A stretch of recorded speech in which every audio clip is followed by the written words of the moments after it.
The blitz flag is thrown. There's your first down and a lot more for Demaryius Thomas. Swing and a shot by Freeman. Deep into the night. Back-to-back homers for the Braves. Blake Griffin will turn. Shoot a three from the win. Bounce. It goes. It cuts the big land. It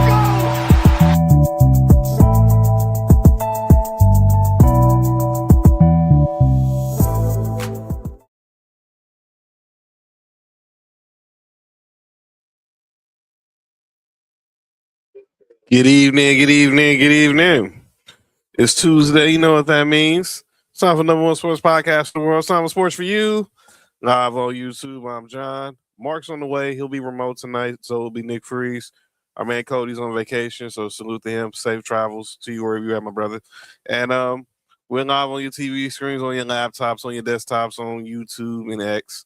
So hit that subscribe button for Sports For You Podcast on YouTube. Like us on Facebook, X, Instagram, and TikTok at Sports For You Podcast. Of course, follow me at John Watson 0984 on X and Instagram. At and TikTok. Follow Mark on Instagram. Hi, I'm Mark. Hi, I'm Mark1 on X. Follow Nick on X, Instagram, and TikTok at 99 Gorilla. Excuse me. Oh boy, lots to talk about tonight. What up, Sam? Congratulations, Sam. Our boy Sam. I don't know if y'all following him on social media. Our boy Sam he's a married man now. So congratulations, Sam. Saw that post. Congratulations to you and Mrs. C. So you and the new Mrs. C. So congratulations to y'all, and I hope you and many more and many blessings to y'all. What up, Trunks? What up, Trunks? Good to see you, brother. All right. Yeah, so we got a lot to talk about tonight. Specifically more on the world of the football side. Obviously, 48 hours removed from Championship Sunday. So yeah, it's yes, he's a married man now. God is great. I'm glad for you, brother. I'm so happy for you. I'm very happy for you, my brother. Good dude, man. Many blessings to you and the missus going forward. Excuse me. So we're gonna talk on NBA. We're gonna talk some NFL. Maybe just go ahead and start the NBA because I mean it's only right. I'm watching right now. The Sixers are having their way with the Milwaukee Bucks, and obviously we'll talk about Giannis. Yeah, he cashed it in. It's all good, Sam. We all do that one day. Shout out to Miss Anita. Shout out to Miss Anita. So shout out to you, Sister Anita. Oh, speaking of, I gotta make a speaking of Anita, I need to call, check on my first lady and my pastor, make sure they got back safe.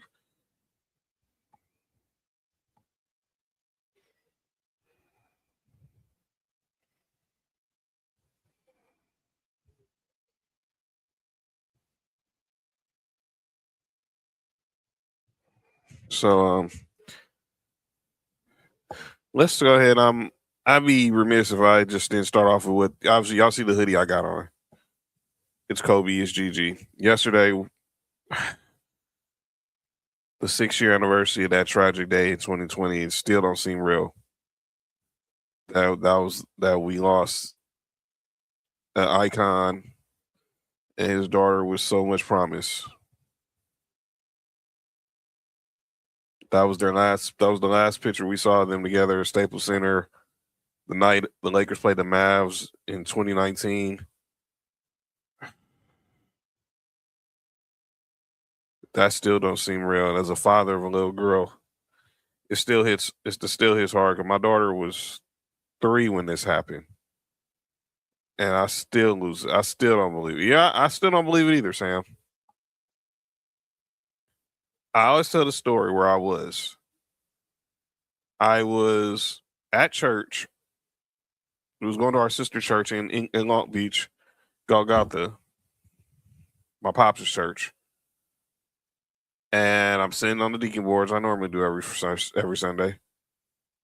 And I start getting calls, or I was in the Lakers. I was working with a Lakers content creating group, Showtime Forum. Shout out to all of them. Golden Knight GFX, Adele, Chaz, Chris, Dave, all of them. And everyone just starts sharing these rumors, start saying all this stuff. I'm like, there's no way. And then group chats start blowing up. So then, what up, Chris? I start getting calls from my family. What up, Christy? I start getting calls from family people who's asking me, and I'm like, who normally call me, who know on Sundays that I'll be at church. So I get calls from my homegirls, cousins, stepsister call me. They all asking me, did Kobe die in a helicopter crash? And I'm like, get the F out, you know? And then I didn't believe it. Then my deacon was sitting across from me, and he texted me in the middle of church, and I'm like, no way. Asking me the same thing. So hold on real quick.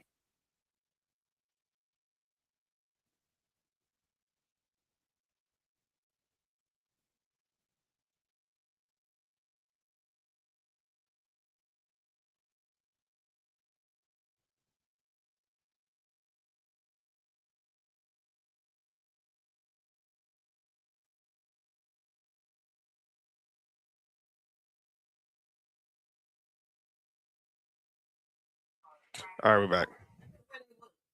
Mark, huh? Who's in there? Mark and Nico, they be in remote. Those y'all know, Mark been under the weather lately.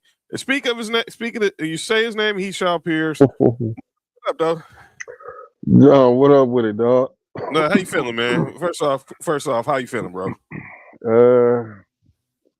A lot better than I did Friday. Friday I was hear. felt like sick.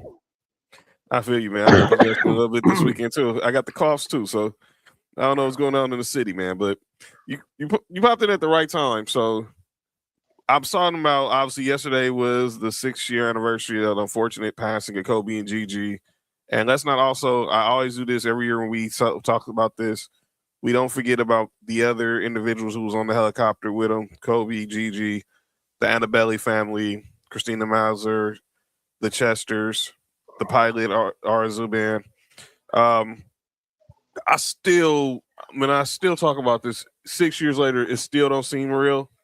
I was telling how where I was in church and I got the word and I didn't believe it till I heard it from the pulpit. And then when I get in the car on my way back to the crib, it's all over the radio. And then they broke into it locally, and I'm hearing people like O'Shea Jackson Jr. and Ramona Shelburne breaking down in tears, and I'm like, you got to be kidding me! This ain't real. You remember where you was at when this happened? As a matter of fact, I'm looking at the picture that I took that same day. I took Bash to the snow in Wrightwood, and I want to say as we was pulling in, somebody said it, but it wasn't confirmed. And then throughout the whole little snow lodge, it was all on the TV. Once it was confirmed, everything up there just stopped. Like nobody was skiing, nobody was doing nothing up there. Everybody was just like all in the lodge looking at the TV. Yeah, the whole world stopped. I remember I passed by my barber's house. He was standing outside just in shock. I mean, and now it's like crazy that it's been 6 years since this happened. I always like to show this off. Because I wear the rings, but I always bring this up because I got this. It was a gift I got from Uncle Judge for my birthday that year, and it was obviously the rings. It was obviously a replica set of Kobe's rings. So that's where the whole 5 time comes from, because all these rings Kobe had. It was his 5 rings, and then the 6th one represented obviously his 20 years in the league. But man, it's still hard to believe this has been 6 years, but his memory lives on. Gigi's memory lives on, and we keep those families in prayer throughout this difficult time every year. Let's switch to another NBA story, then we go get into football, because I know we got a lot to talk about on this football side. Hey, John, before, I don't know if you did this, and I'm late. What's up? My bad. What's up? But did you send the congratulations out to Sam? Yes. And by the way, the missus is in the chat too. She said the missus is in the chat too. She's watching. So shout out to Sam. Yeah, Sam's an honest man now. So shout out to him. Yeah, he's watching. He sit. We got everyone's sending love to Sam. Mark will be back in a second. But yeah, again, congratulations, Sam. Yeah.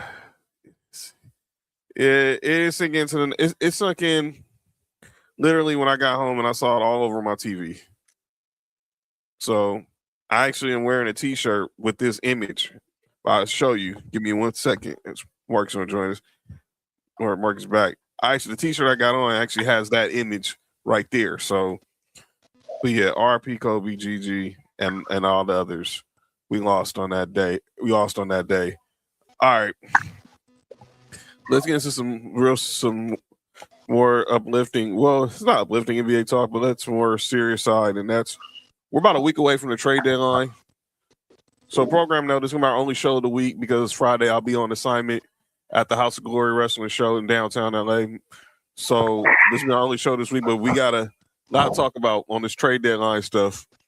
And the name everybody's focusing on, I'm looking at the Bucks and the Sixers game right now. The Sixers just took them to the house. Everybody's keeping an eye on Giannis, but Giannis he strained his calf. They say he strained his calf, so he's going to be on the shelf for 4 to 6 weeks. I personally think he might have. I'm just being hypothetical. I would not be shocked if Giannis Antetokounmpo probably played his last game as a Milwaukee Buck. I agree with that. It's over. I agree with that. It's over. It's time. Now, I don't know who's gonna be in the market for him. Now, obviously, I know everyone brings up the obvious suspects: the Lakers, the Warriors. Obviously, the Knicks were one of the teams. That was the only team that we heard that he really wanted to go to. But I heard a team today. I think I heard it on First Take. I think Brian Windhorst mentioned. Do not be shocked if the Houston Rockets get in this mix, and they offer Alperen a package centered around Alperen Şengün for Giannis. Ooh, that wouldn't be a bad trade, honestly. If you put Giannis with KD and the Thompson twin, and then I don't think they're getting Fred VanVleet back this season, but he's going to try his hardest to get back sometime before the playoffs. But I doubt it. But you get Giannis, who will be on an expiring deal next year. I think if he doesn't get traded by next week, he's not playing another game this season, and I don't think because the Bucks are in the tank, and I don't think they control their draft pick either this year, so they're pretty screwed. I also heard, I don't know how things get thrown around, but him going to San Antonio to pair up with Wemby. Now you see, if they do that, that whole core that's around him is pretty much gone. So you have to trade Dylan Harper, Stephon Castle, all those guys pretty much for Giannis, or either you try to see if you can center the package around De'Aaron Fox. I would do De'Aaron Fox and maybe one of the guards, throw some picks at him. At this point, the pickings is slim enough from what Milwaukee will get. I think if they'd have did this trade in the offseason, they probably would have got more. Maybe even last year they would have got more. But at this point, dog, is you got to take probably the best deal available. Which you still, even if you was to get like a De'Aaron Fox and a Castle and some picks, that's you're getting a good haul for him. But I think the eventually thing they want to keep is or maybe even Stephon Castle, maybe like a Dylan Harper. You get a young and up and coming player, throwing with them. Right. I can see that. Yeah, I think we just keep an eye on that. Obviously, I'm gonna be looking at what the Lakers try to do. I don't think they really as much we can do as far as trade wise. And look, I don't know what wings are really out there, but look, you'll probably start hearing names as we get closer to the deadline, because to me, the NBA trade deadline always feels like Groundhog's Day to me. It's a lot of talk and then nothing really happens. So, but we'll see. We'll see. Well, Because well, y'all getting Austin Reeves back, so that's like y'all getting a player. yeah, it is. But I guarantee there's still more. I know there's something else out there we can find out there because we need a lot more than Austin Reeves on the wing because our defense is still not the best. I probably so, Trunks. I doubt it too. So we'll see. Did you hear about the Anthony Davis? Supposedly, their Dallas is finalizing the deal. Where to? Only play where to though. I know I want to say it was a 3-team trade with Dallas, the Warriors, and Chicago, with Jimmy Butler involved in it. So I don't know. I didn't see everybody who was involved in it. Well, I could see Jimmy Butler now being on the shelf. Mm-hmm. Anything's possible. They want to get off that contract. Yep. Another thing about Giannis, I don't know if you heard this rumor. Henry Abbott from True Hoop, he put it out there that Rich Paul is looking to represent Giannis and bring him to Clutch. I don't know if that's a good or a bad thing for him, but so I mean, I don't know. So Rich Paul has been talking to the Nassas to represent, because I think obviously the Nassas, Giannis's brother, is represented by Rich Paul, if I'm not mistaken, and then Rich has to be making it. It said he is making the case that he's the guy who can get the star where he wants to go. So if he's trying, I'd be shocked if I know Giannis is a CAA guy. I'd be shocked if he'd be on the move. If Rich Paul just that's a week, man. That's a week. You can change reputation quite quickly, but I think if Rich Paul can get him out of Milwaukee, you'll see him in Clutch. I think he want to get him. I think he want to get him Milwaukee that bad. I do too. I think it's just a matter of, it's not even a matter of if, it's just a matter of when. And I think he'll be gone. He'll be gone he'll be gone eventually. Mm-hmm. So we'll talk more about the trade deadline next week on who we can see moving, who are some names that'll be on the lookout. But those are some of the top names that you be on the lookout for. Is Giannis. I know there's some people talking about maybe DeMar DeRozan could be on the move, possibly from Sacramento. Could be looking at that. The Pelicans not trading nobody, I think, is just flat out stupid. Yeah.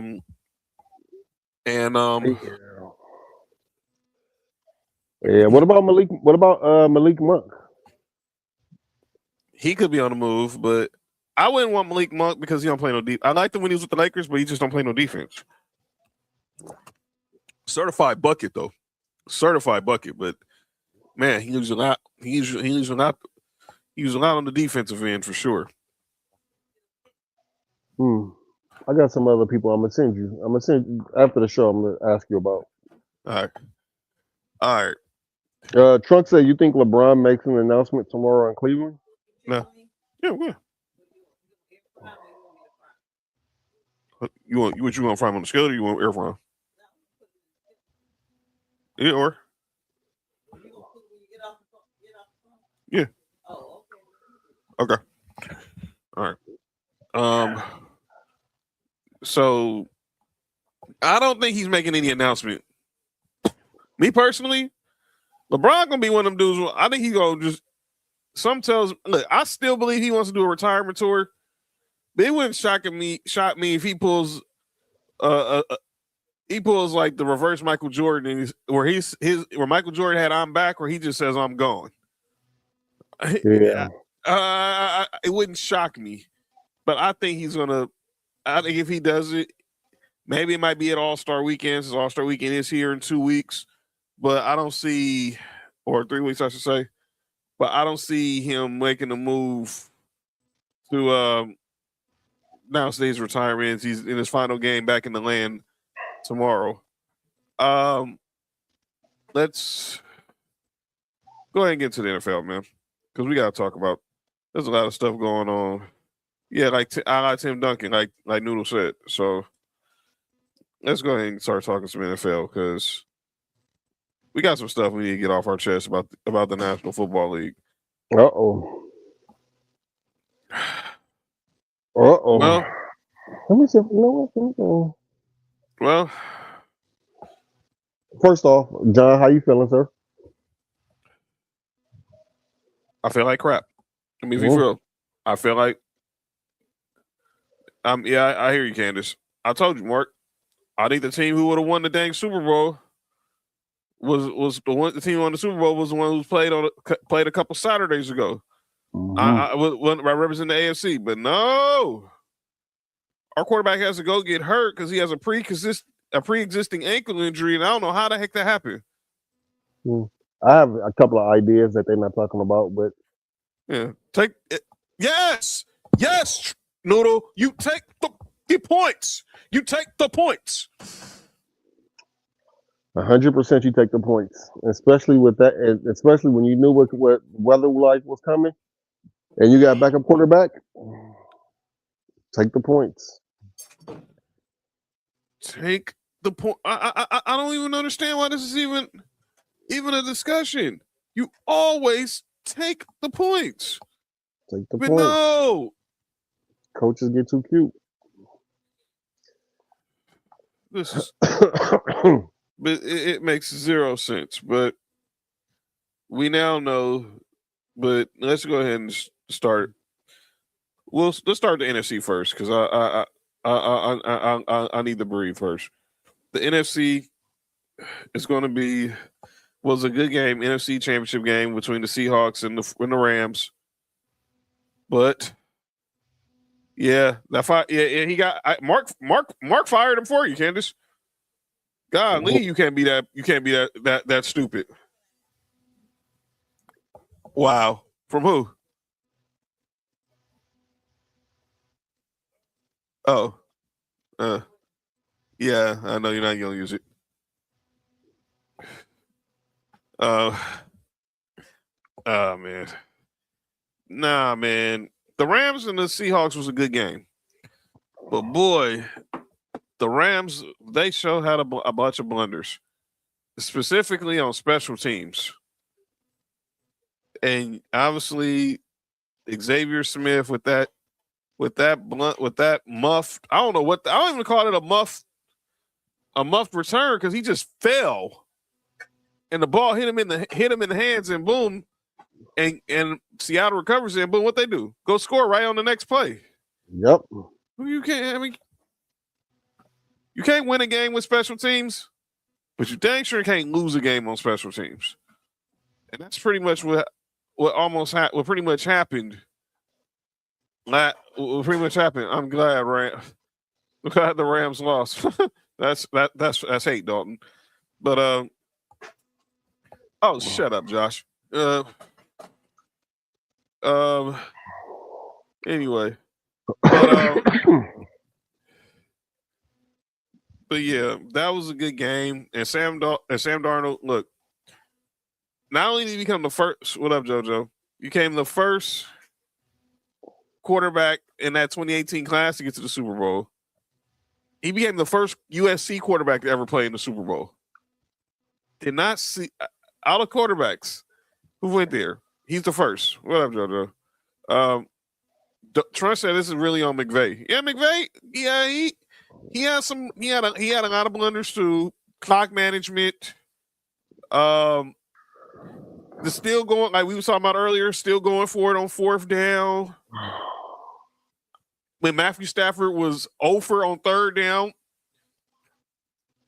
that play after obviously he got the scramble, he got the 1 yard, and then they just went pass. I didn't understand it, but I get why you're a Rams hater, Dalton. You still mad at that PI? I understand it. I understand. Roy Dalton is a Saints fan, so I understand.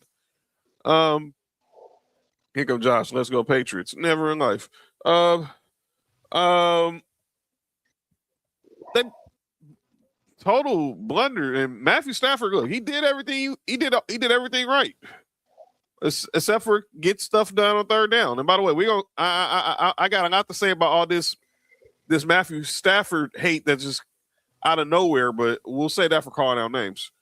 What went wrong in that game? Like you said, I think the third down, as a team, the third down was the problem.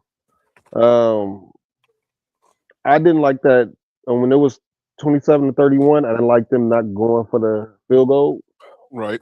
I always hate that. You take them points. But I mean, you put it in your quarterback's hand and Matthew Stafford. I get it, but I still would have took them points because when you get the ball back, you only down one. You can get the field goal to win.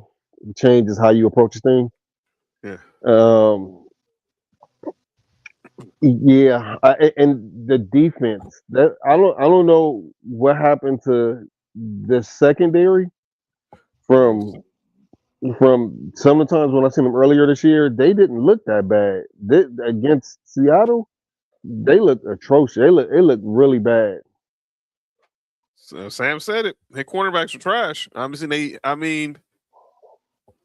no Jalen Ramsey's and Marcus Peters walking through that door like they had years ago. They had guys like Emmanuel Forbes and obviously Kobe Durant on the squad, and they'll tell you their secondary was suspect. Yeah, they front four off the chain. Jared Verse, Kobe Turner, Braden Fisk, those guys, dope. But everything after that is suspect. And special teams, oh my God. It was the first time I think McVay had ever fired a coordinator in the middle of the season. Ever. Well, he should have fired that punt returner in the middle of the game. Yeah, well, clearly he got benched because they went straight to Kyron Williams after that. Well, this is where it's McVay's fault. And when it comes to that, I talk about a special team with Sean McDermott too, but with this special team play is what happened? Is yes, it is. He bobbled one before he lost that one. He shouldn't have came back on the field after he bobbled the first one. You just put in Oxford. You put somebody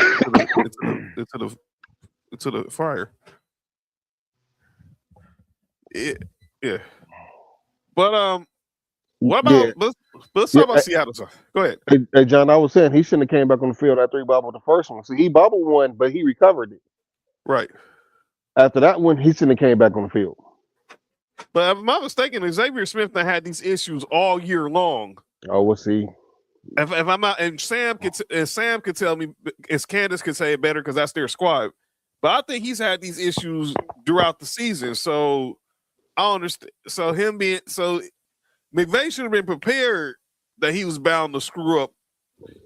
That he could have been bound to screw up. But man, did he screw up on a level that I didn't even think you can just you fall. Like this was like that time when the Packers played the Seahawks and it hit. Oh, was it Brandon Boykin and it kicked they muffed the onside kick and it went right back to Seattle.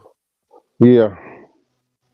Sam said they would have the number one seed if it wasn't for their corners and the special teams. Because that was that loss. They lost to Seattle because of their corners and special teams. But let's talk about Seattle. They played a good game, and let me say this. Maybe I can't relate to this, Mark. Maybe that's what it's like having a number one receiver on your team, huh? Oh shit, I ain't had one of those since. I mean, I can't relate. Yeah. Seeing Jackson Smith and Jigba. Ooh, he was out there going crazy. You got a guy named Bobo out there catching. Jake Bobo from UCLA catching. There were no Zach Charbonnet because he's out with a torn ACL. And then so Kenneth Walker pretty much was the bell cow for the whole game. I know they had another running back in there, but he clearly wasn't. He currently was not really in tune with the offense. They took advantage a lot because of the Rams secondary, and Jigba's just dope, man. He's dope. That dude's just dope. I wish my team would. I wish my team could find a wide receiver like that. We better do that in the offseason. I'll wait till we get to the Broncos. But Sam Darnold, man, finally got over the hump and is now playing in the big game. All the stuff this dude went through. playing for the Jets. Carolina. Oh, I got you. Oh, hold on, JT. I'm sitting right now. So yeah. So here we go. Our brother JT from Marks and Mice, he's gonna join the chat in a second.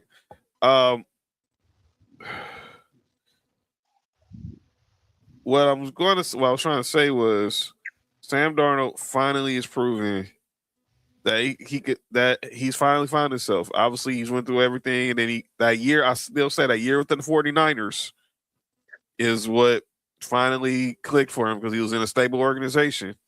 He got to be around a good head coach like Kyle Shanahan and a good and be in the quarterback room with Brock Purdy and actually sit down and the game and things slowed down for him. He ended up in Minnesota, just thought he was just going to be a backup there, and then J.J. McCarthy gets hurt, and he gets thrust into the field. And now, yeah, how the Vikings feeling? They should have. I said it. They should have just franchised him.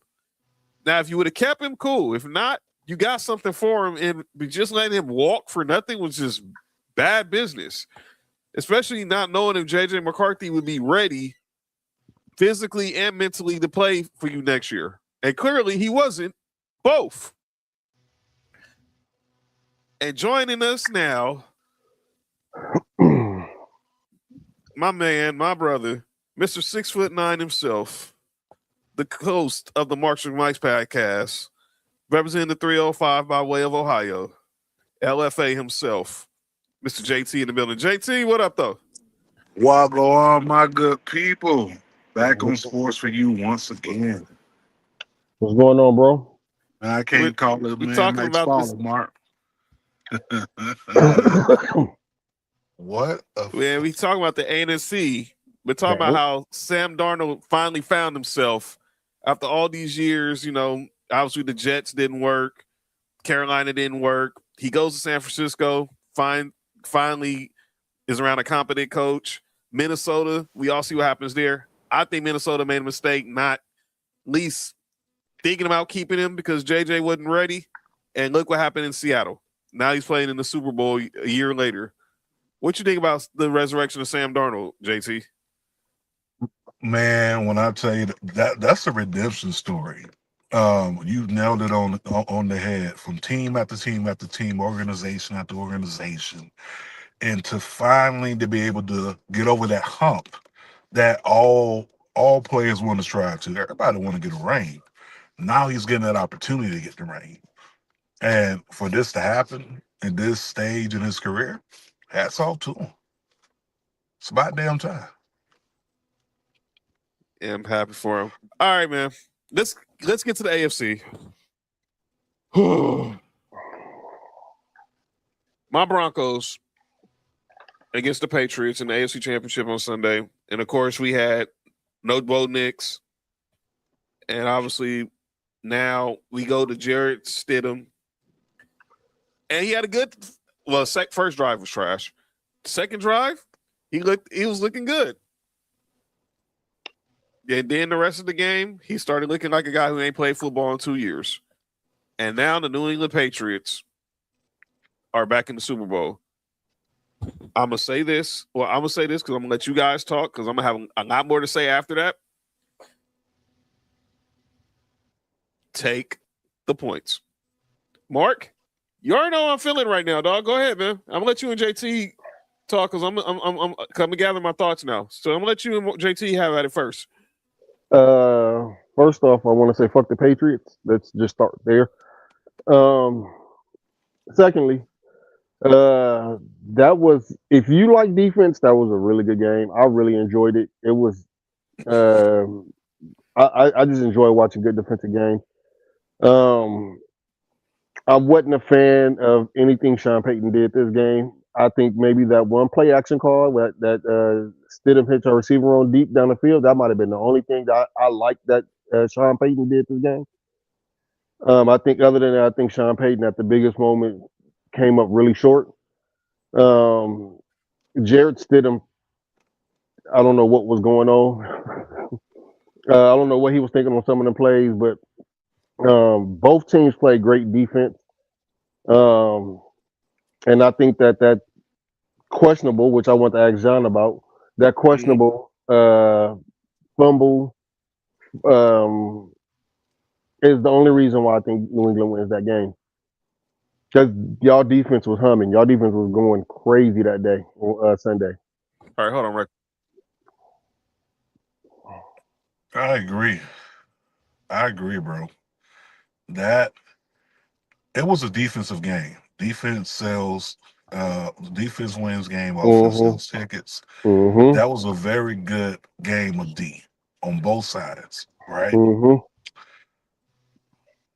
That call with that fumble,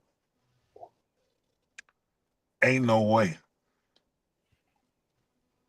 The refs, I'm telling you, man, them refs in somebody's pocket. Vegas, somebody.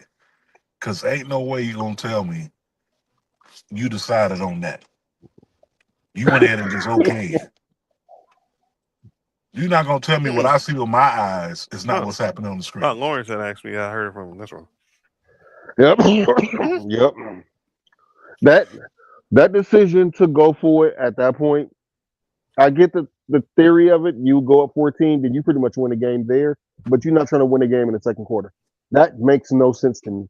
This is going to be a long game. You have to trust your defense.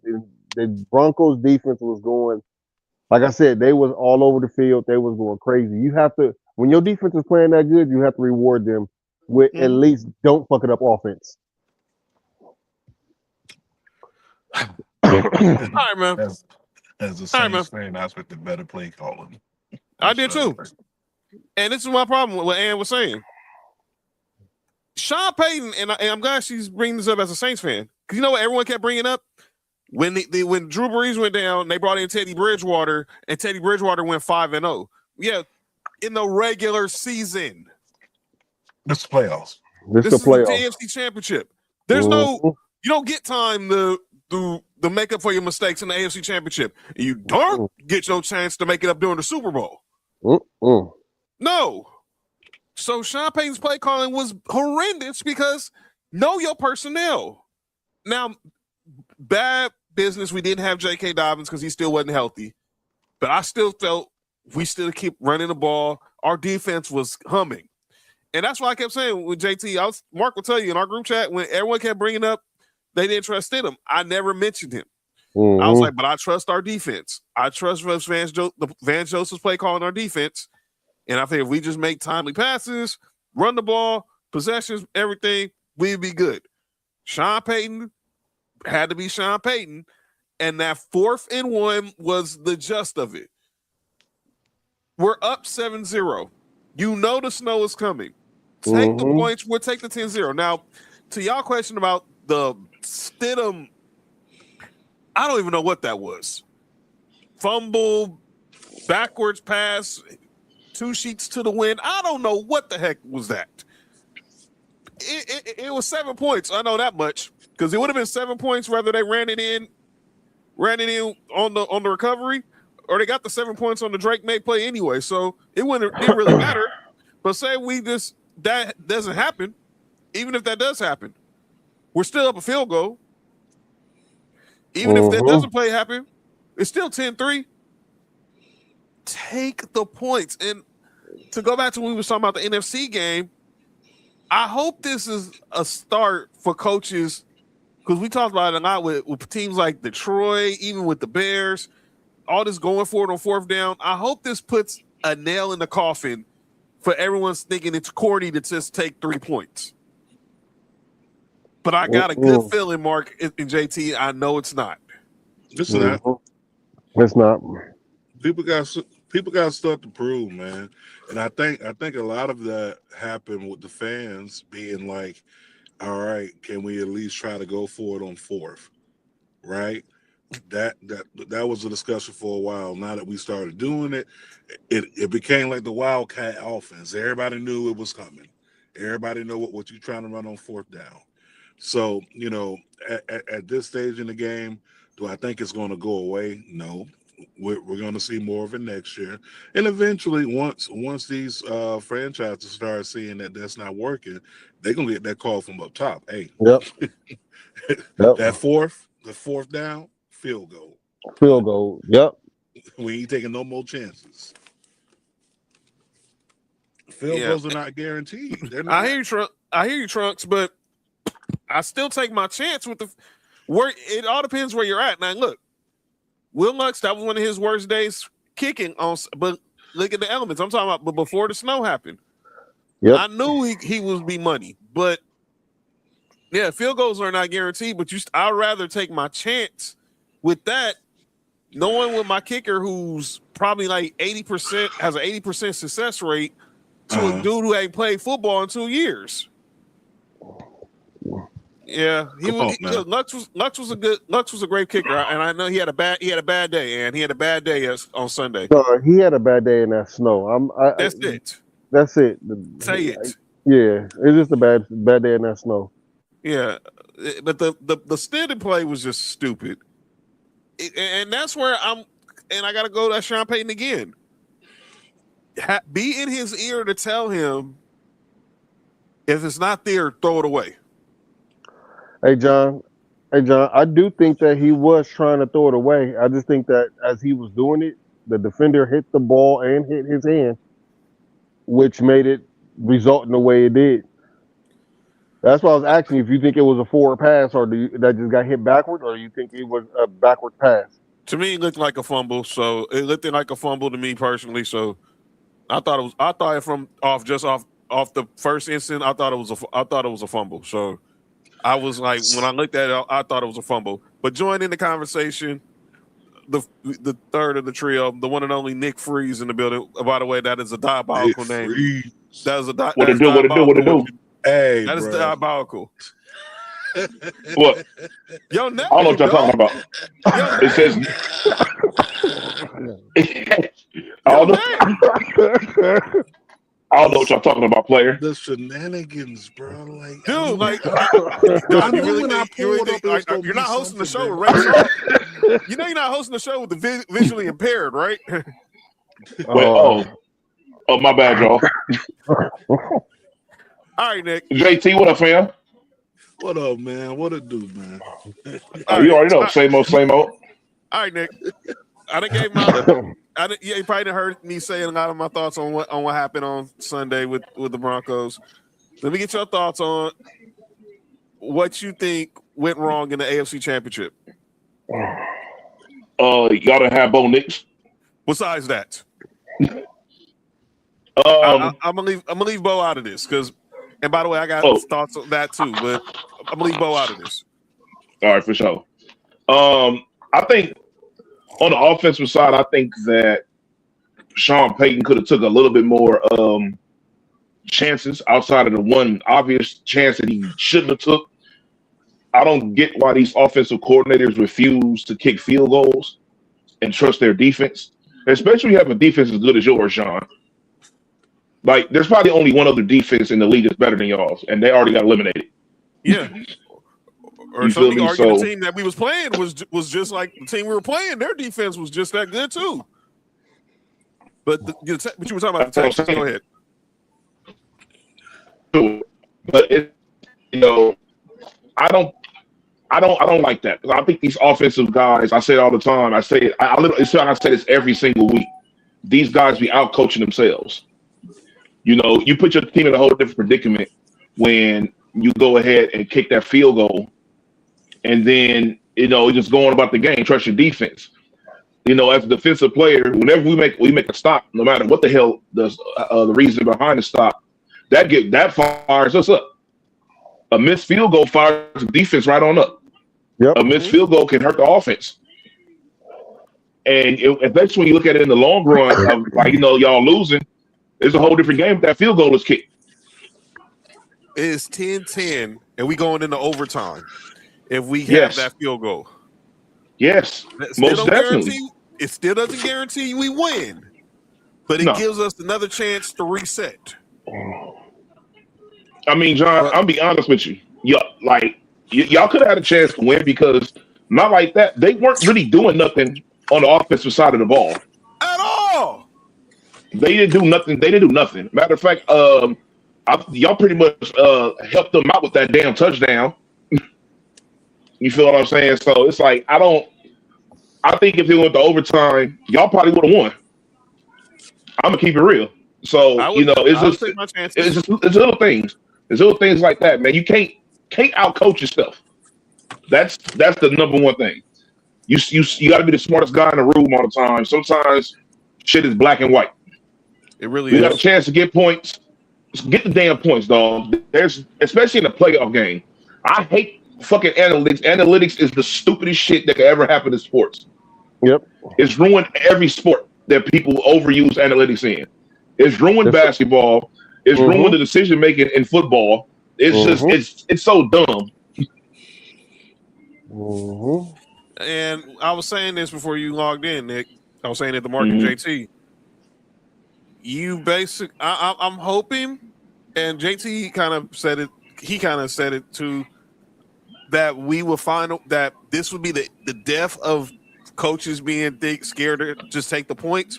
But like JT said, we still gonna have it next year because coaches gonna feel like they gotta be the smartest dudes in the room, like you just said, and they're gonna listen to the analytics instead of just going by the eyeball test, going by what the feel of the game is, man. Analytics is taking away what football or what sports really is, man. And anybody who's probably played it, you can understand. You can see why analytics is hated so much. And to go what you're saying, next year it's gonna be teams who actually get those fourth downs that's gonna make it look like it's worth going for it. When it's not like it shouldn't be like that in most cases. Exactly. You're absolutely right. That's just stupid. It's stupid. What up, Nico?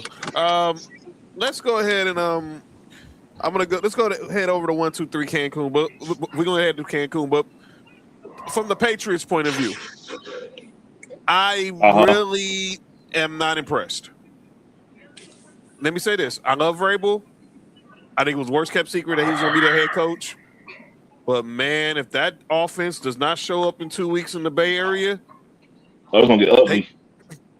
They gonna need something. And look, luckily, God, the weather should be good on Super Bowl Sunday. Man, don't get me started with that. But if they do not, if the Seattle's defense answers the bell first, and they can't respond to that, they're in trouble. Because I guarantee you, McDonald's going to have that defense ready to go, and they're going to be. And if they got the leverage they need, it's all system goes for that offense. Oh no, I'll be at the house. I'll be somewhere watching the game locally. I won't be in Frisco. Nah. Now next year when the Super Bowl is here, I'll be partaking in some of the activities when the Super Bowl is here in LA next year. I was about to say, you got money if you go on to the Super Bowl. Yeah, I'll go to all the NFL experience stuff at the convention center. Take the kid, take the child there and let her run around and get her flag football on and everything. By the way, the Super Bowl next year in LA at SoFi falls on Valentine's Day. How did that happen? But okay. Boy, it's gonna be some high price dates that day, boy. So 60,000, yeah. So they definitely gonna be a high price when they get in Frisco. It all depends on who performing next year if I go anywhere. Well, we know who's performing this year, and it's gonna be up this year with who's performing this year. I don't care what anyone says. I don't care what anyone says. When Benito hits that stage, it is going to be electric. Ain't that y'all defensive end? Who? Benito. Yeah, but fortunately, he had a good game too. He had a good year. I'm still don't understand how he wasn't an All-Pro, but that's a whole nother conversation. But let's go to the what we call 1-2-3 Cancun. So what? We'll go to Cancun. And we'll talk about the two teams that got eliminated. And that's the Rams. Hey, Mark, chill out, fam. This dude. You see? Even on the IR, Mark got to bring the shenanigans. But yeah. So the Rams, this is what their offseason looks like. They got $59 million in cap space, 11 picks, which include the Falcons' first-round pick, I might add. They were a hell of a player with that pick, too. They got Rob Havenstein's probably his time with the Rams is probably finally ending. He's probably the longest tenured Ram. Like by the last Ram that was left from when they came over from St. Louis. Cam Curl, Tyler Higbee, his time is probably up. Puka's eligible for an extension. Byron Young's eligible for an extension. Kobe Turner's eligible for an extension. So you know all three of them are probably about to get paid. Darius Williams, Ty Hamilton. Anybody on that list, Nick? Stand out? Obviously, the three extensions is the ones that everyone's going to be looking at. How much they going to pay Puka? And obviously, because you don't want to lose, because obviously you can't afford to lose Kobe Turner or Byron Young. No. I think they should re-sign Cam Curl. He's a very good safety, and I think he brings a lot of physicality to that defense that they that you need, and it's a well balanced because they're pretty much physical at each level, and so I think he's a very good piece, and he covers well enough. He's not the best coverage guy, but he covers well enough. So, but I think the way they use him, you could drop him in the box and everything to add with those with that defensive line and that front seven that they have over there. I think that's a guy that they should keep, and I don't think he's going to be like too expensive either. JT, Puka's. You see what these wide receivers are getting. Yeah, they're getting big bad, big bread. So big. Is Puka going to be in that category? So Puka probably yes. I know that most of those free agents, they may keep one, if that, because I think they're gonna try to make a move for anyone that's available that's going to help strengthen their defense. I think that first round pick, that's what we really got to watch out for. Because we got a lot of people coming out, a lot of good people coming out this year. Mm-hmm. But Puka definitely gonna get extended. Cool. I don't know about Turner. Bro. Boy, Kobe Turner. You need both of them. You need Young and Turner, but somebody gonna have to bite the bullet. They're not bringing it. That is a fact. If it had to be one to me, it'd be my guy from Tennessee, Byron Young. That front four with Kobe, with Jared Verse, Brady Fisk, and Kobe Turner is a problem, dude. Yeah. Somebody got to go. I'm sorry, but they can't keep everybody.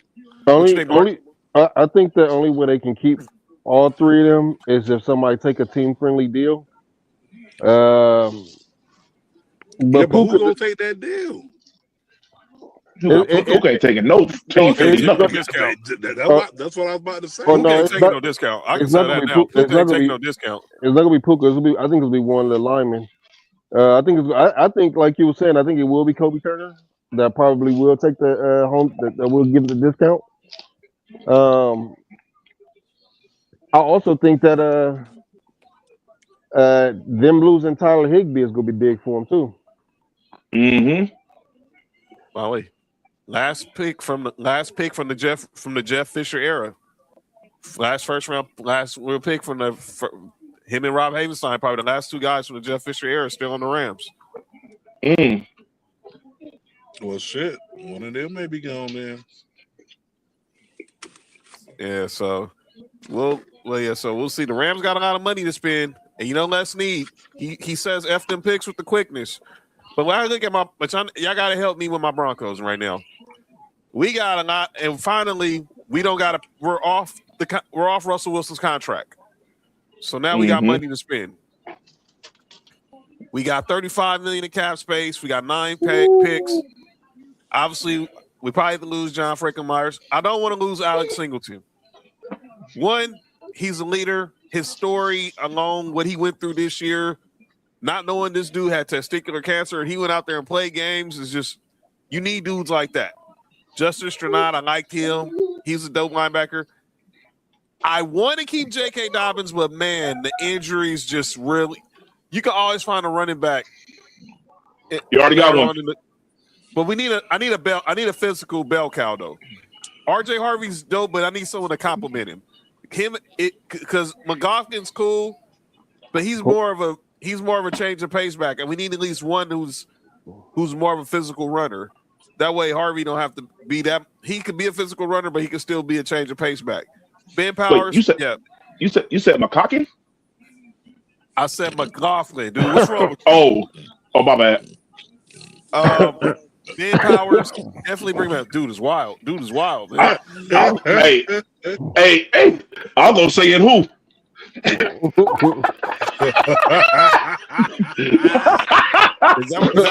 that what a Bella Danger said? That was a Bella Danger was saying? Nigga, I thought. Never mind. Nigga, No. Both of y'all stop. Everybody stop. Y'all tripping. Y'all tripping. Mark My bad. we don't have to sign him to an extension yet, but we'll see. And then I like Evan Ingram, but I think we can find another tight end in the draft. So, but look, get us some wide receivers. We can't be leading the NFL in drops no more, dude. 47 drops, Nick. 47. Yeah, that's crazy. That is crazy. And I like Cortland Sutton, dude. I like Troy Franklin, but we gotta get another one, number one. Y'all need a number one because I think Cortland works better as a number two. Yes, I like Like, McLaughlin for and sure. Harvey. Our O-line is dope. That's why we got to keep Ben Powers. We had two all-pro linemen in Garrett Bowles and Quinn Myers, but they didn't have a good day on Sunday. They got pushed around by that Patriots front four. So now it would be Mims if I had to keep one. Need a deep threat. But we'll see. But let's go ahead and get some other NFL news. All right, man. Coaching Carousel is still spinning in the NFL right now. And boy, we got some news on coaches. First off, on the coordinator side, former Giants head coach Brian Dable, former Bills offensive coordinator, also is now the new offensive coordinator in Tennessee under Robert Saleh. So he'll be now. That is a wonderful, excellent hire. If you're a high defensive guy like that, you get you a great offensive mind, and that's exactly what he did. You got a number one overall quarterback. Oh man, you learn from your first stint. Yeah, don't hire Nathaniel Hackett. I got questions about Brian Dable, but I ask y'all after the show. All right. So Brian Dable's going to Tennessee, but let's get to we had two more hirings in the head coaching world. All right. What are we doing in Pittsburgh? We just going out just signing anybody just because they're from Pittsburgh? I mean, what? Hey, come on, dude. I don't get this hire. This for a historic franchise has only had 3 coaches their entire stint. To hire a guy like him and to not hire a young guy at that is even crazier because they don't fire coaches. So it's like, how long is he really got to be a coach? Every coach they hired was in their mid-30s. Chuck Noll was in his mid-30s. Bill Cowher was 35. Mike Tomlin was 35. Mike McCarthy is 62. Yeah, bro, that's not gonna work. He's not coaching until he's 80, bro. Come on, man. That's I don't know what the hell's going on. He's out there in 2 years. Hey, Mark. Yep. Somebody said Pittsburgh hiring Mike McCarthy is like shitting your pants, but changing your shirt instead. Ew. My Lord. And said, who would y'all want them to hire? Anybody but Mike McCarthy. They could have hired Brian Flores. They could have hired Brian Dable. They could have hired. There's plenty of coaches out. Anybody. They could have all the candidates out there. The Kubiak brothers. All those guys who are out there right now. Mike McDaniel. Mike McDaniel. Ryan Anthony Clark. Weaver. Hey, chill out, Yeah, fam. right. Nigga, get the fuck out of here. Don't start that. Right? Get the fuck out of here. Hey, even Ryan Clark was like, nigga, please. What's next? We gonna say Cam Newton? No. But this they could have had no. Chris Shula's not ready. Don Shula? Chris Shula. Oh, the Rams defensive coordinator. Hey, come on, fam. Don't say that. Don't do that. Nah. Well for it. Might as well shit. Well, heck, Joey Porter, coach. Hire Joey Porter. Go get Joey Porter Senior. He can coach. He can go coach his dad. He can coach his son, just like everybody wants in the other AFC North team to do. Don't do that. Yeah, I'm a talker hater. When you get to that, I want to speak on that one. All right. Okay. Then we can go there right now because I know Mark got a lot to say about the Bills, what the Bills did today. So let's go there. So let's talk about possibly the Browns consider hiring Dion as their head coach. Wait, what? Is this serious? I thought it was a joke, but people are actually having the conversation. Now the Browns have not had the conversation. They talked to Nate Shearhouse from the Rams. They talked to Jim Schwartz. They talked to Mike McDaniel. They've talked to legitimate candidates, but the social media circles are out there trying to put this out there that the Browns should reach out to Dion. Why? That's my question. What the hell has Dion done in college to make you even think he deserves a head coaching job in the NFL? Besides his name being Deion Sanders? Jackson State. That's about it. Is Dion healthy enough? He didn't do nothing at Jackson State. He couldn't even win the big game over there, while having a top quarterback and a future Heisman winner. He couldn't win the big game over there at the SWAC. He won the conference, but the 2 years they got to the Independence Bowl, he lost. That's the only because he problem. got outcoached. JT, what you want to say about this, man?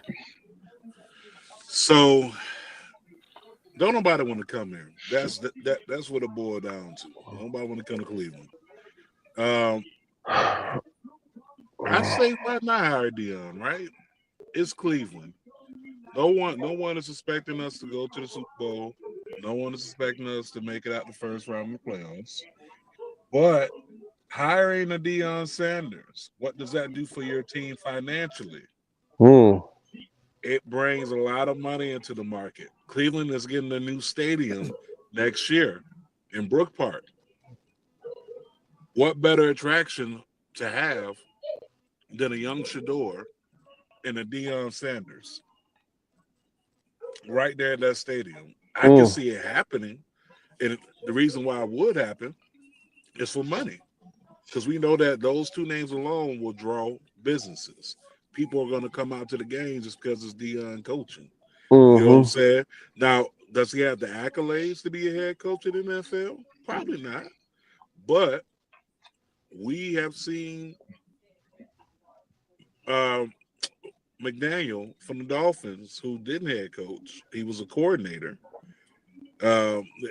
He drew up plays like, you know, he wasn't out there head coach, and he wasn't a lone tier defensive coach, nothing like that. I mean, you look at, if you switch to basketball, you look at Eric Spoelstra. Eric Spoelstra was a person that just collected film. So if Deion has the right set of people around him, meaning the right offensive coordinator, the right defensive coordinator, the right special teams, the right people in the office, can it be something that can be legit? I think it can. But once again, he hasn't done nothing to get him there. His name will get him there. But Cleveland right now, so far, no one has bit the bullet to go ahead and come back. But McDaniel canceled his second interview. He said, "I'm good." Yeah, he's out here with us now. He's out here in our city now. That's what I'm saying. So why not go get Deion? Shit. I mean, what do you have to lose at this point? Because you haven't had a winning season. So what do you have to lose? I'm not mad at that. Business wise, it makes sense, especially if you know you're not gonna win right now. When you bring it into a new stadium, you have to bring it in with a bang. I'm not mad at that. Now, X and O's, does it help Cleveland? Absolutely not. But I think, like JT said, financially, business wise, for the Cleveland organization and even the surrounding areas, it's gonna bring in a ton of money, dog. For 1 year. Mhm. I wouldn't. I wouldn't say for 1 year, for 2 years. He'll Yeah, I get like Deion at least too. He'll get 2 years. He'll get 2 years. Boy, oh boy. But what if though? You think the Browns is a shit show now? But what if? What if Deion actually come out the gate first 6 games? He on it. Mm-hmm. Browns 6-0, and then they fuck around in Madden. No.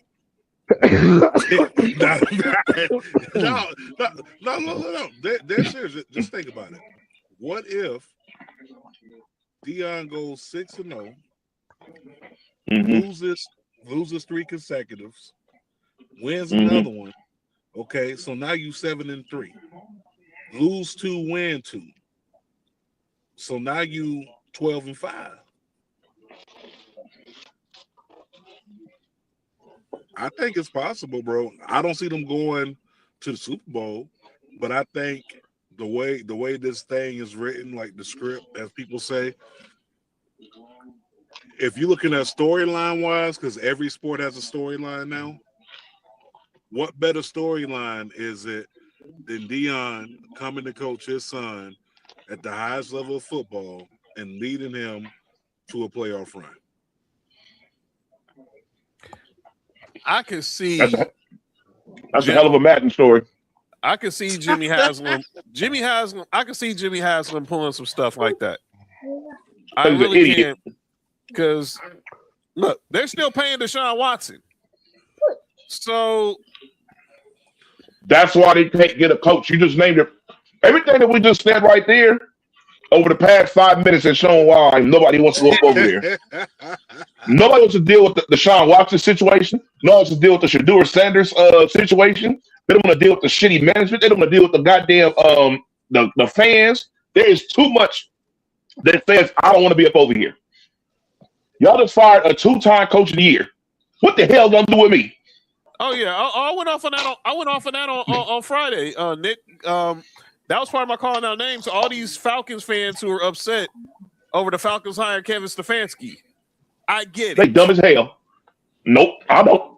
I get why they want a black coach. I understand all that crap.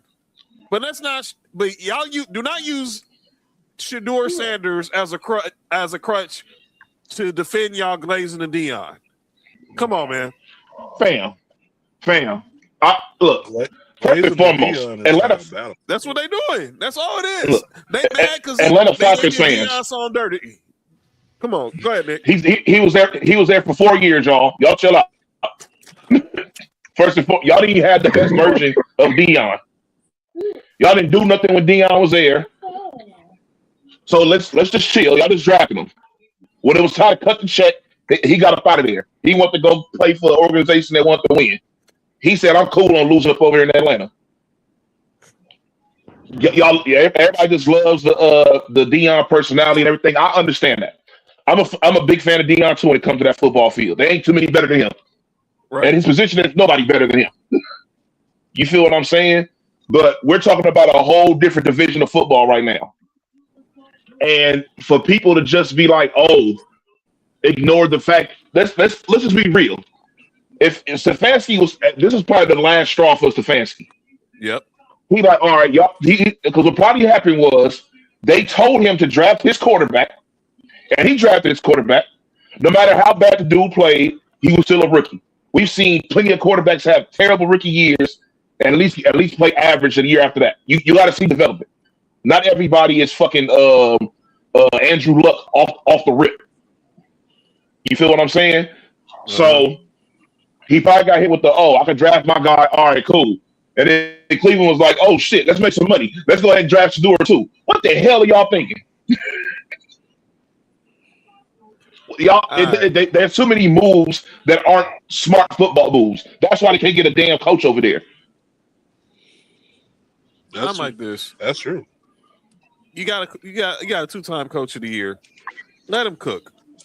Ask Nick Chubb what I guarantee you, if I'm Bijan Robinson, I'm on the phone with Nick Chubb. Like, what was it like in his offense? Nick what? Nick, relax. Relax. What is going on? My God. This This dude, was wow, crazy. man. Hey, That was unnecessary. yeah, well, hey, Mark, chill off, man. Like, it really was. Like, you didn't know what that dude's last name was. Just diabolical. But anyway, Mark, we've took too long to talk about it. Let's go ahead. Your new head coach, one Joseph Brady. Your OC was promoted to head coach today. 5-year deal. Use your hand.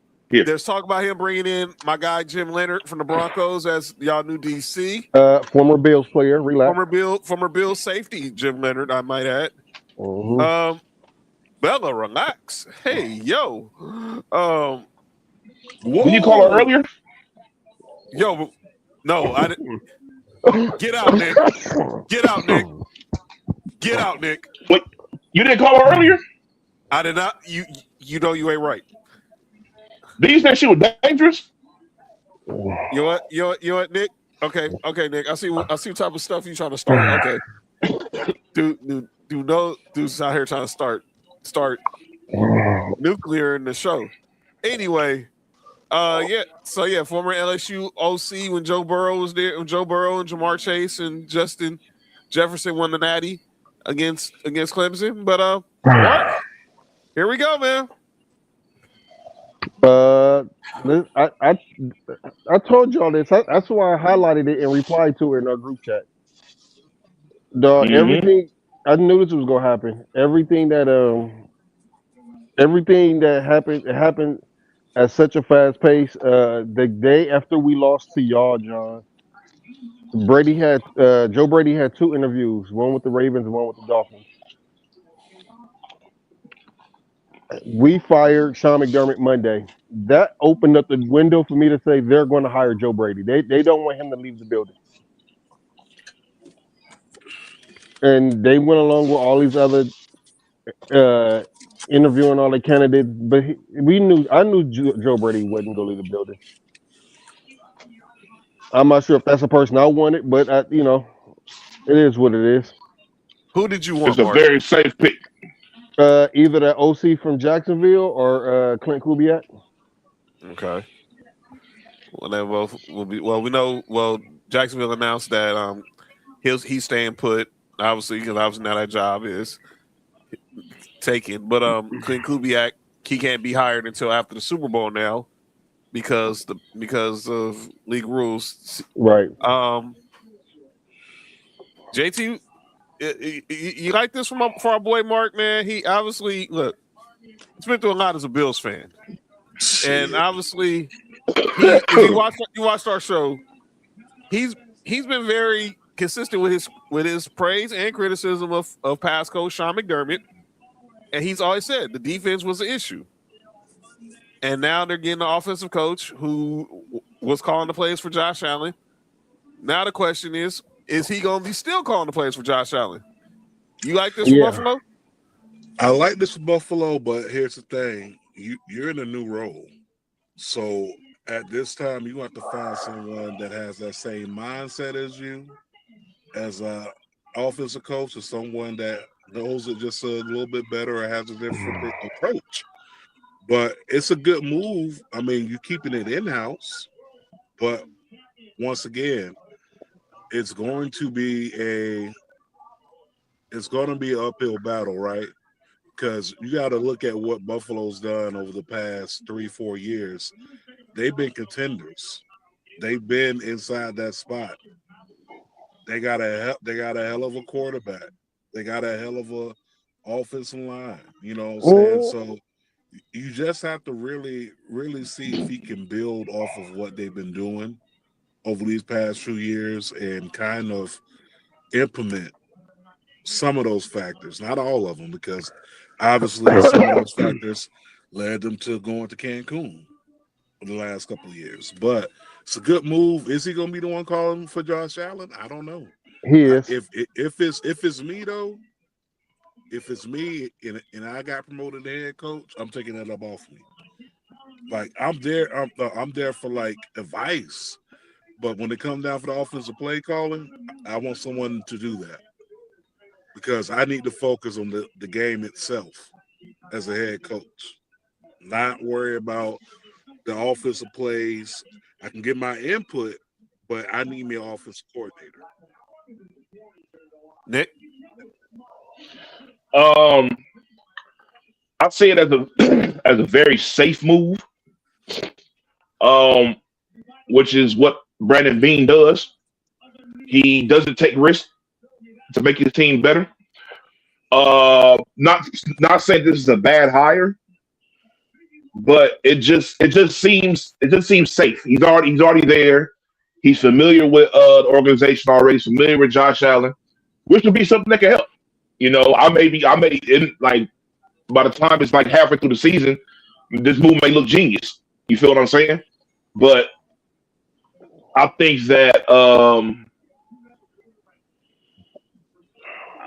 maybe they should have got. I think that me personally, I probably would have went with like a more of a offensive, like quote unquote mastermind type of guy. You feel what I'm saying? To fully utilize, like in my example, like for example, if I was the Bills, I for sure would have had McDaniel as my coach. I'm sorry. The offensive mind that he has, the way the plays that he has, if you insert Josh Allen into that and he'll be a guy that's gonna be like, nah, we need a receiver. Because in my offense, we need guys that can catch, not what's going on right now. Not these bunch of wide receiver 2 guys. And he might be the guy that might have what happened. Will. We gotta let you slide. I know Will did about to say JT look like Ahmed Johnson right now. Apologize for what? A black man inside of a federation. Come on, Will. Hey, Ahmed Johnson, really? Hey, JT a fool for that. Hey, JT funny. I mean, listen. Usually I get Mark Henry, but I'll take all man. Ahmed Johnson ain't got no. Ahmed Johnson is bald as the American Eagle. Paul. Huh? Okay. But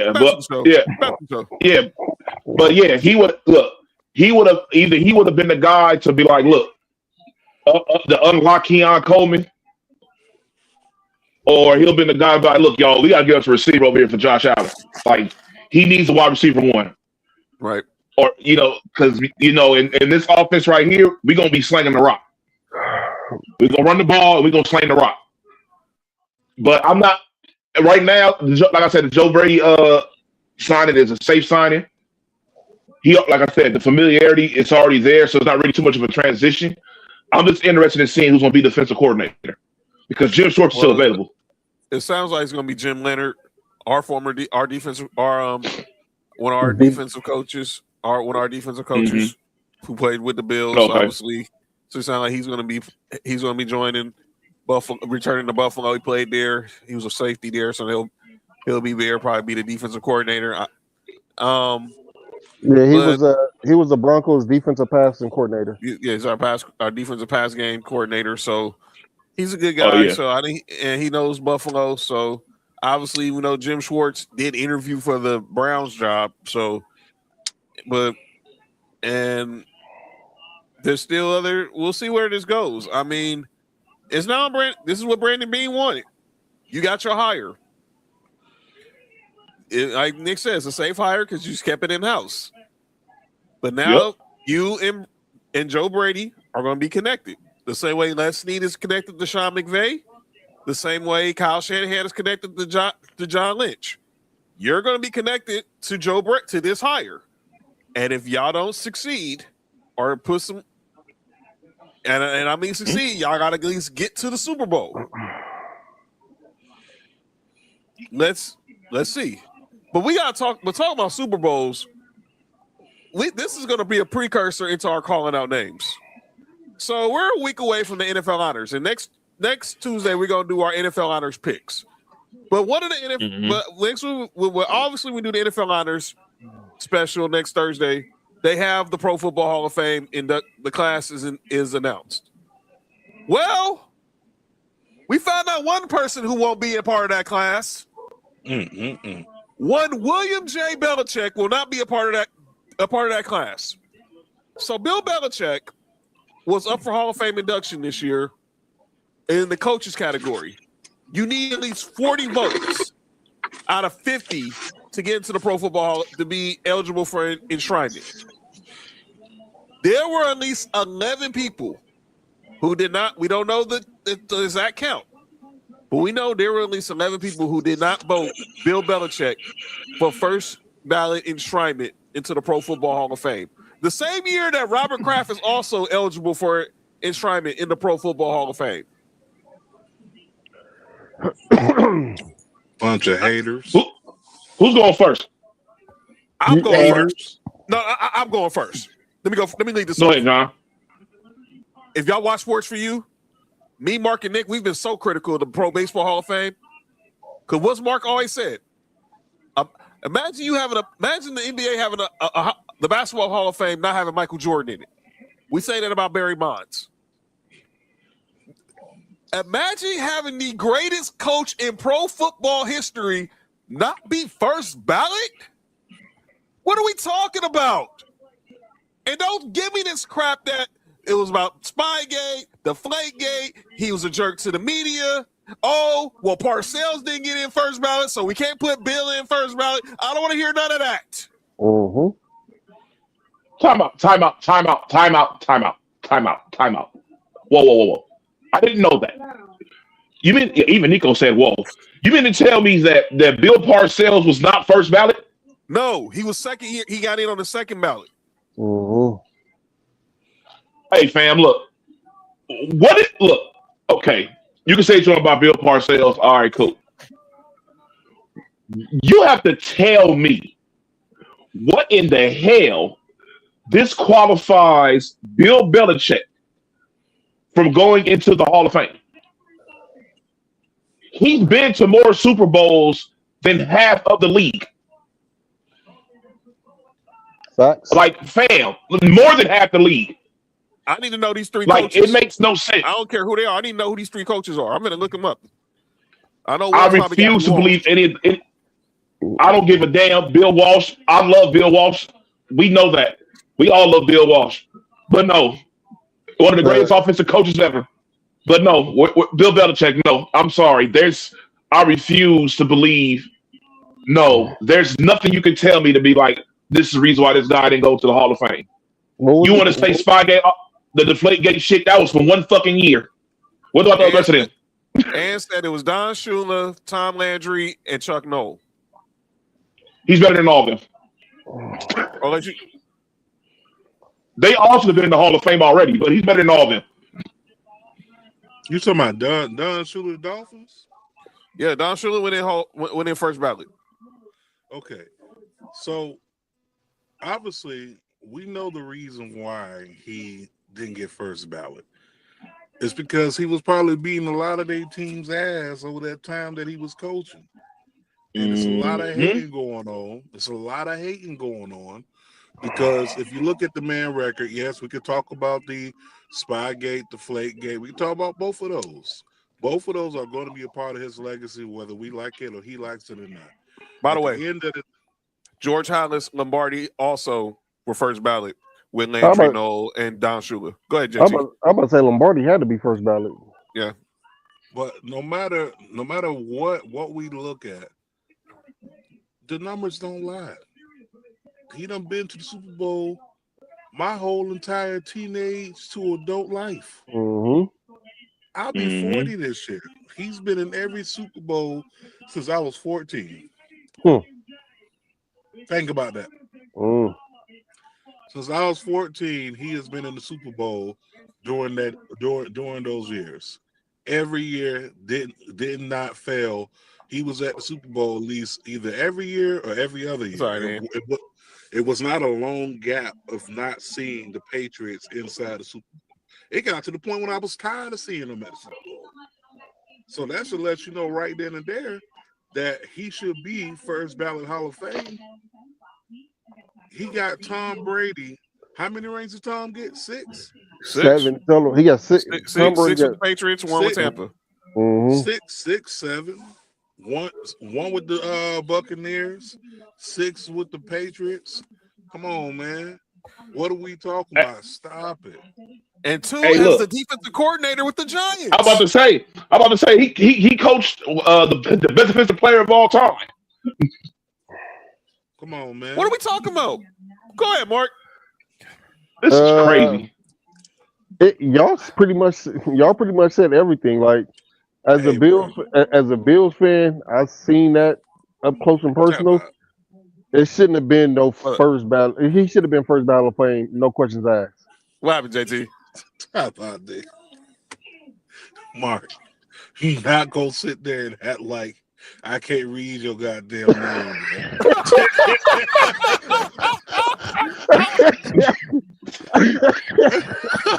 I'm like, I thought mine was bad. Nah. That man got girth, wind, and fire. I don't know what to do with this dude sometime, man. This dude be wild, man. Got Nick Kerr and a girth, wind, and fire, man. These dudes is wild. This dude wild. But yeah, man, look. Don't tell me Bill Belichick ain't no first ballot Hall of Famer just because y'all upset. Yeah, because y'all upset. I mean, what are we talking about here? What are we talking about? So, like, y'all gonna tell me? So and that's gonna lead into my calling out names. So y'all gonna do the same thing to Tom Brady when he gets up for induction? Hell yeah, they gonna do it to Tom Brady. But they like Tom Brady too much. How many players has Belichick already got in the Hall of Fame? He got Richard Seymour in the Hall of Fame. He got Ty Law in the Hall of Fame. He's going to get Brady in the Hall of Fame. He's going to have Gronk in the – come on, what are we talking about? Aaron Hernandez. Yeah, he literally has. Chill out, fam. Not that Hall of Fame, Mark. Is it Vince Wilfork in the Hall of Fame too? He's eligible. Yes, he's going to the Hall. He's going to be in the Hall of Fame eventually. He's going to get there too.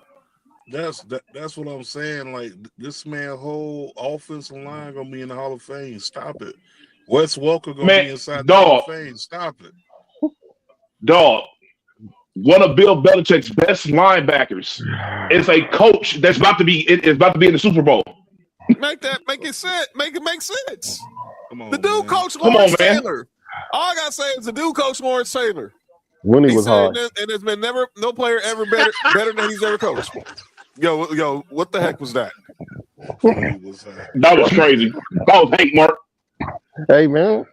He ain't lying, though. He ain't lying. That was the... Nah, he's not. He's not. Yeah, the truth sound like hate sometimes. LT was doing a lot in them days. Yeah, but let's get to calling out names. Them days. But I don't know who won that battle. LT was wild, but LT was wild, but nothing was wild in the White House. By the way, JT, you know that's the name of Michael Irvin's new podcast, right? On Netflix? Yeah, the White House. Yeah. That's never mind. Wasn't Jordan cool with him? Relax, Mark. All right. Hey, who did more coke in North Carolina? Jordan or Lawrence Taylor? No, Lawrence Taylor did more coke. Probably did more coke than the whole dang university. Probably at that time. LT was definitely. So Jordan just there, just over there drinking Gatorade and orange juice. All right, cool. I didn't say that. He said that when he got into the NBA. I don't think he knew what Gatorade was when he was at North Carolina. But LT was definitely getting high before games. I guarantee that. But let's get to calling out names. I need to get to this. I got people I need to call out. So it's 2 people for the same category, for the same reason. Rob Parker, Bomani Jones. Oh my god. Oh my god. This whole theory, Rob Parker, you're wrong trying to say that the Patriots are cheaters, so Belichick and Brady don't need to be in the Hall of Fame. Stop it. You're not. Man, shut up. Shut up. But this whole theory that Matthew Stafford is not already a Hall of Famer is where did this conversation come from? So black media. It's facts. Because I was saying that he was a Hall of Famer in Detroit. It was like, and this is where Rob Parker's saying, well, we can't forget what he did in Detroit. What, put up almost 50,000 passing yards? He was a Hall of Famer in Detroit. He just wasn't winning. Ask Calvin Johnson, who had his best career receiving with. Ask Kenny Galladay. Ask Cooper Kupp. Come on, man. Ask Puka. Hell, Devontae Adams has led the league in touchdowns again. Nate Burleson. You want me? Come on, man. What are we talking about? Yeah, we're not going to do that. So he says Matt. Go ahead, Nick. I don't understand the Matthew Stafford hate. The guy was humble as he could be up over there.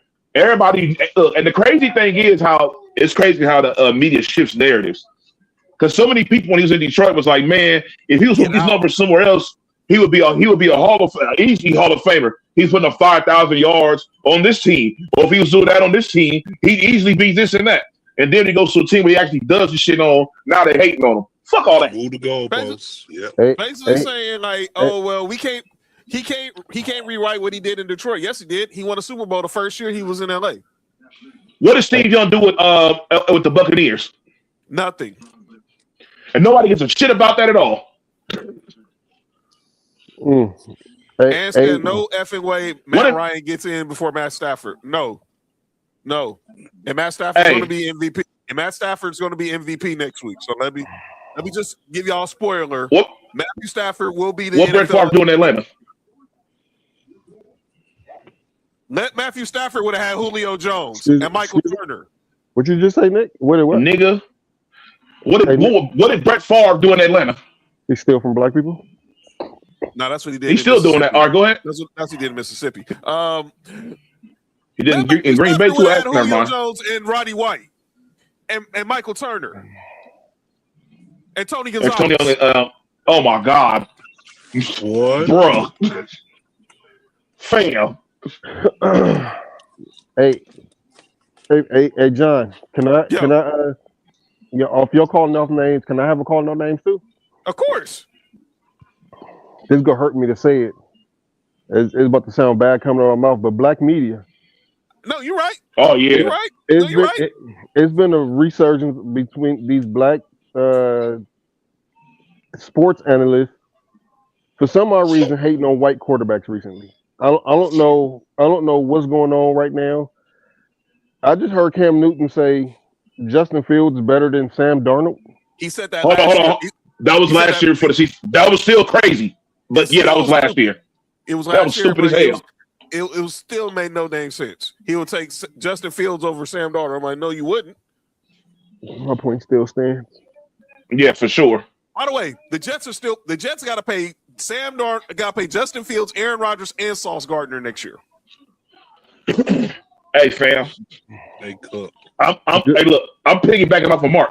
I agree with the black media shit 100% because the hate that Sam Darnold has gotten over the past 48 hours is absolutely crazy. First USC quarterback to go to the Super Bowl. And look, and this is coming from people. We clowned the shit out of Sam Darnold. Sure did. We all have. Have. But the fact of the matter is this: I said it when the playoffs started. I said that narrative that they keep trying to keep on Sam Darnold, they need to get rid of it. Yep. I'm sorry. At the end of the day, dog, it looked like it was just the Jets. It was. That's what it's looking like. It's just the Jets, dog. The Jets are terrible, and they bring terrible to everybody. And the Panthers. Yeah, well, that's something different. Look, fam, Sam Darnold right now, over the past 2 years, is looking exactly like the Sam Darnold that he was predicted to be when he got drafted. Mark thought this was y'all playing. This was Sam Darnold versus Penn State in the Rose Bowl the way he was playing Sunday. Hey, dog, I've been a big advocate of saying that Sam Darnold was the best quarterback we had since Matt Leinart, and we let him down. I agree Like with for that. sure, he was crazy. And people forget he was crazy at USC. He carried us in a lot of games. Our defense, our defense was trash now. Oh my God. Oh man. Basura. But yeah, it was terrible during that time. It was oh man. But yeah, dog, this no negative thing they try to keep on Sam Darnold. If his name was Samuel, it'd be a whole different story. You said that. Sammy Hey, Day.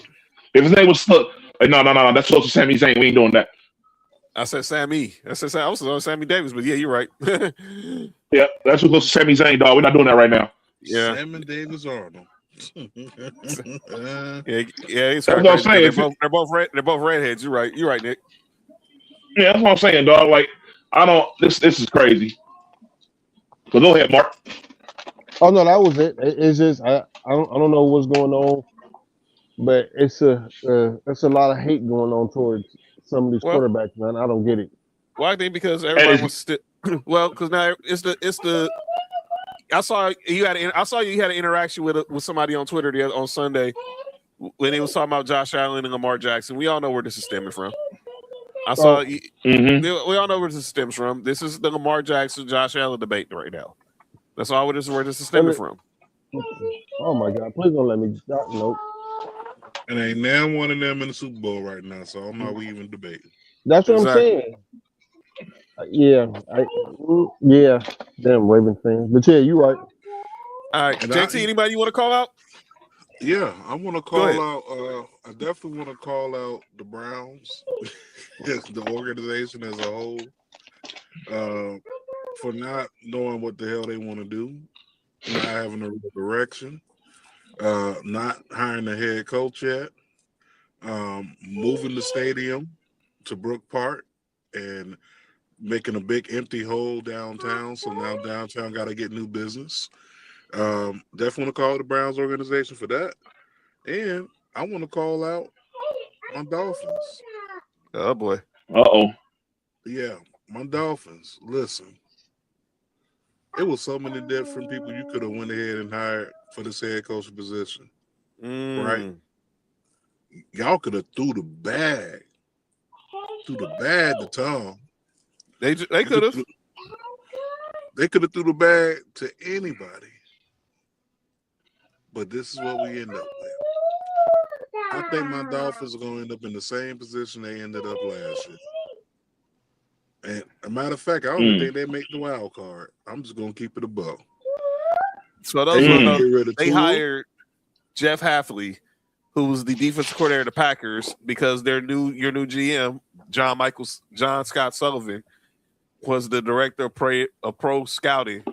Yep. So he just pretty much was like, you know what, I'm gonna go get somebody from Green Bay. So let's try to make us the Green Bay version of the Dolphins. And we'll see how that works. That's kind of dumb. I didn't understand that hire at all. That's not going to work. I don't see it working.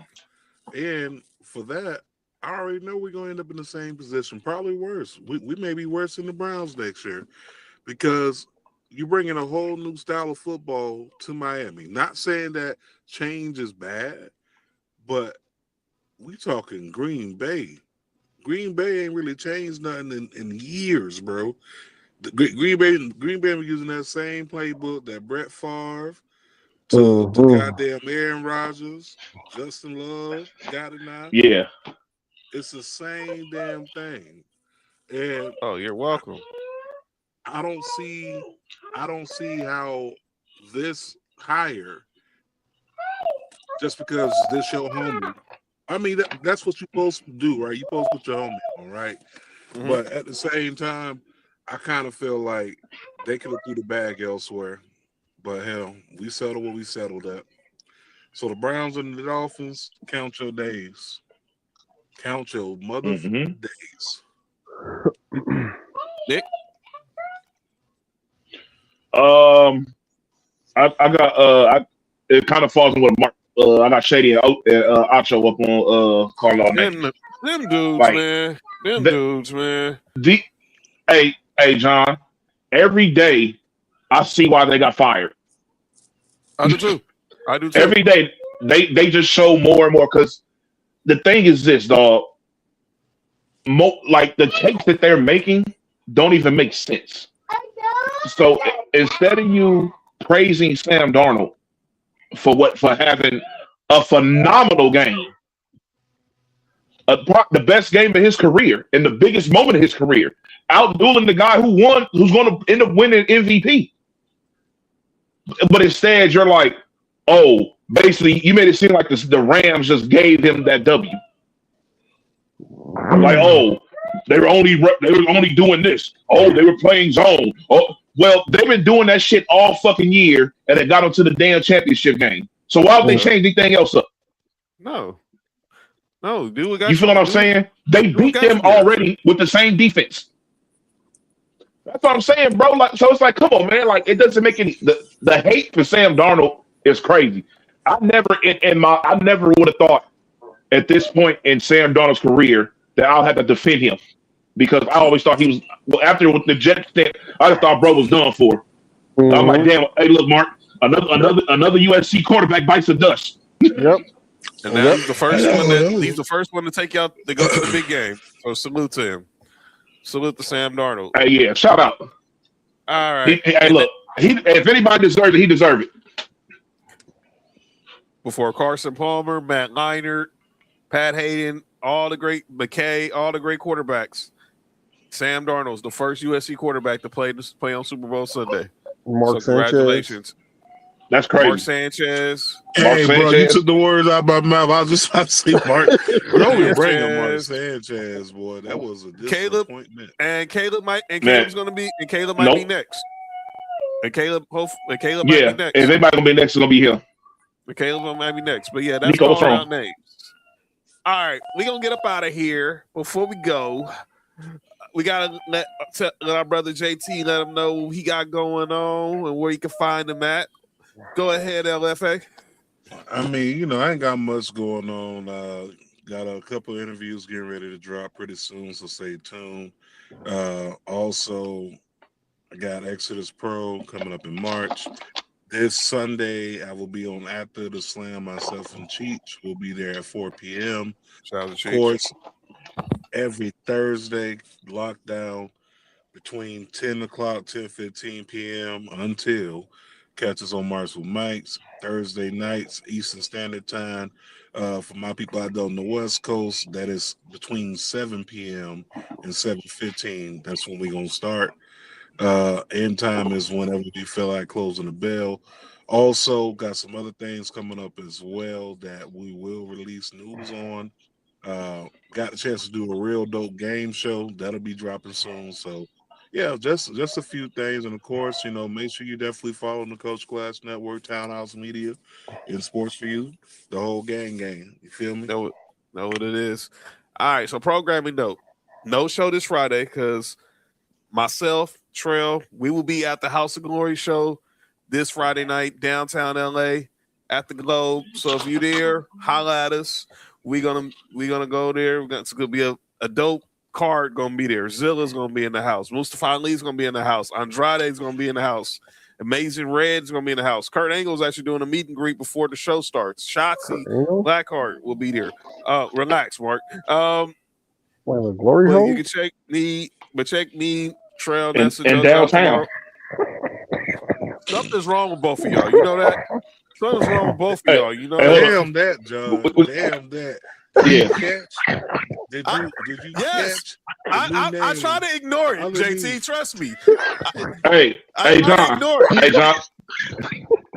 Hey, John. Hey, hurry up in the show so we get the clip, John. I don't see what time it was. We good. So, are we good? All right, cool. Yeah, we're good. Sports for You, rest of tomorrow, our Royal Rumble preview. And then, like I said, you catch JT Thursday on Marks and Mikes. You can check out Humble Roses, but you also check out Meet Me Morning Show also tomorrow. And then Friday, like I said, no show Friday because I'll be at the House of Glory show. But Saturday, Rumble in the LBC. Myself, Trail will be live at Baby Bros in Long Beach for our Royal Rumble watch party. JoJo will be doing the show live from remote, wherever she's at. And then depending on the weather, hope weather permitting, make sure everything is good down there in the Florida area.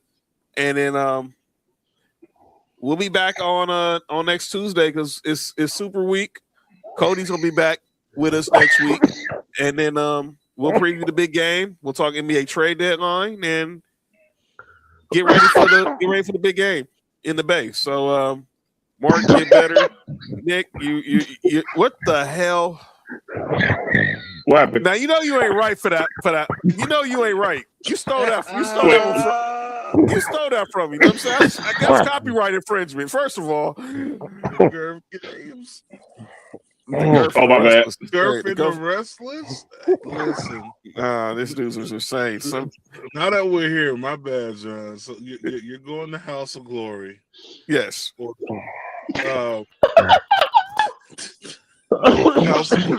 House of Glory. Let me know if you run into Master P. Let's Wait, there's a nigga named Master P at the glory hole. All right, Nick. We'll get up out of here. Let me know if you run into Master P. All right, for sure. We will see y'all tomorrow. Sports Wrestling, and you'll see the three of us next Tuesday. JT might pull up again next week. You just never know. This has been Sports for You. I'm John. Did Nick say That's Nick. That's Nick. Nah. That's JT. We'll see y'all next week. Peace out, everybody.